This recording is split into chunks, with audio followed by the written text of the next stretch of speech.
Sejarah munculnya peringatan Maulid. Disebutkan para ahli sejarah bahwa kelompok yang pertama kali mengadakan Maulid adalah kelompok Batiniyah, yang mereka menamakan dirinya sebagai Bani Fatimiyah dan mengaku sebagai keturunan Ahli Bait atau keturunan Nabi Shallallahu Alaihi Wasallam. Disebutkan bahwa kelompok Batiniyah memiliki 6 peringatan Maulid, yaitu Maulid Nabi Shallallahu Alaihi Wasallam, Maulid Ali bin Abi Thalib radhiyallahu anhu, Maulid Fatimah, Maulid Hasan, Maulid Husain, dan Maulid penguasa mereka. Daulah Batiniyah ini baru berkuasa pada awal abad keempat Hijriah. Oleh karena itu, para ulama sepakat bahwa Maulid Nabi Shallallahu Alaihi Wasallam baru muncul di zaman belakangan, setelah berakhirnya masa 3 abad yang paling utama dalam umat ini, atau Al-Qurun Al-Mufaddalah. Artinya, peringatan Maulid ini belum pernah ada di zaman Nabi Shallallahu Alaihi Wasallam dan para sahabat, tabi'in, dan para tabi'ut tabi'in.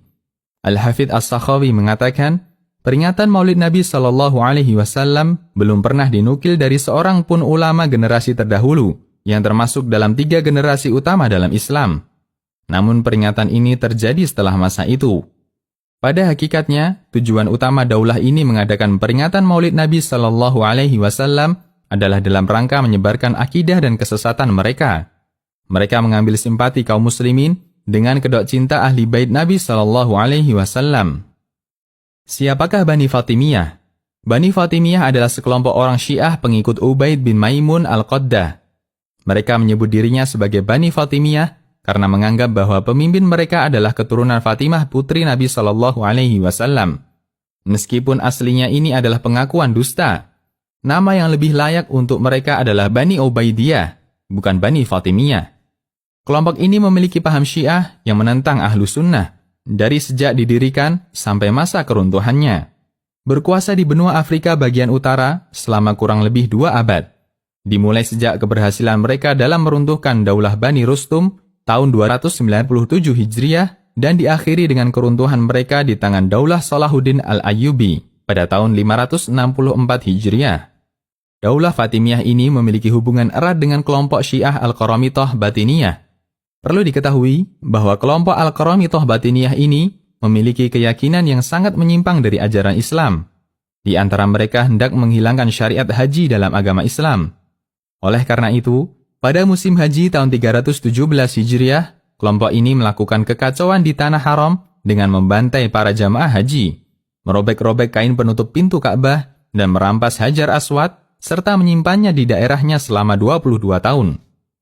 Siapakah Abu Ubaid Al-Qaddah? Nama aslinya adalah Ubaidillah bin Maimun, kunyahnya Abu Muhammad.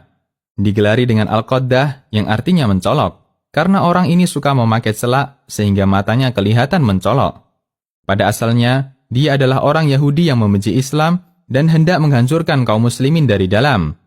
Dia menanamkan akidah Batiniyah, di mana setiap ayat Al-Quran itu memiliki makna batin yang hanya diketahui oleh orang-orang khusus di antara kelompok mereka. Maka dia merusak ajaran Islam dengan alasan adanya wahyu batin yang dia terima dan tidak diketahui oleh orang lain. Dia adalah pendiri dan sekaligus orang yang pertama kali memimpin Bani Fatimiyah.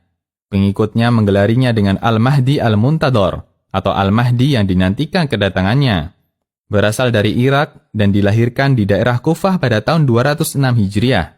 Dirinya mengaku sebagai keturunan salah satu ahli bait Ismail bin Ja'far As-Shadiq melalui pernikahan rohani, yaitu nikah non-fisik. Namun kaum muslimin di daerah Maghrib mengingkari pengakuan nasabnya. Yang benar dia adalah keturunan Sa'id bin Ahmad Al-Qaddah. Yang terkadang orang ini mengaku sebagai pelayan Muhammad bin Ja'far As-Shadiq. Semua ini dilakukan dalam rangka menarik simpati manusia dan mencari simpati umat. Oleh karena itu, tidak heran jika banyak di antara orang-orang bodoh daerah Afrika yang membenarkan dirinya dan menjadikannya sebagai pemimpin. Inilah yang menjadi alasan kenapa para ulama Ahlus Sunnah yang menjumpai perayaan Maulid mengingkari keberadaan perayaan ini. Karena pada hakikatnya, mereka yang merayakan peringatan Maulid melestarikan kebudayaan Daulah Fatimiyah yang berakidah Syiah Batiniyah. Kita akan simak penuturan mereka. 1. Keterangan Tajuddin Al-Faqihani, yaitu ulama Malikiyah. Saya tidak mengetahui adanya satupun dalil dari Al-Quran dan Sunnah tentang Maulid. Dan tidak ada nukilan dari seorang pun ulama umat ini yang mereka adalah panutan dalam agama, berpegang dengan prinsip pendahulunya. Bahkan peringatan ini adalah perbuatan bid'ah yang dibuat ahli batil. Risalah Al-Mawrid fi Hukmil Maulid. 2. Keterangan Asy-Syatibi. Semua paham bahwa mengadakan maulid seperti yang ada di masyarakat di masa ini adalah bid'ah, sesuatu yang baru dalam agama. Dan semua bid'ah adalah sesat. Fatwa Asy-Syatibi. 3. Keterangan As-Sakhawi, yaitu ulama Syafi'iyah dari Mesir, muridnya Ibnu Hajar Al-Asqalani. Asal perayaan Maulid Asy-Syarif Nabi SAW tidak dinukil dari seorang pun dari ulama salaf yang hidup di 3 generasi terbaik. Al-Mawrid Ar-Rawi fi Al-Maulid An-Nabawi.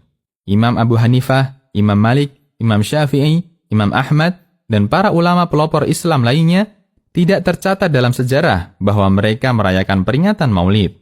Akankah kita katakan mereka tidak mencintai Nabi SAW? Seorang penyair mengatakan, "Jika cintamu jujur, tentu engkau akan mentaatinya, karena orang yang mencintai akan taat kepada orang yang dia cintai." Cinta yang sejati bukanlah dengan merayakan hari kelahiran seseorang, namun cinta yang sejati adalah dibuktikan dengan ketaatan kepada orang yang dicintai. Dan bagian dari ketaatan kepada Nabi SAW adalah dengan tidak melakukan perbuatan yang tidak beliau ajarkan. Allahu waliyut taufiq.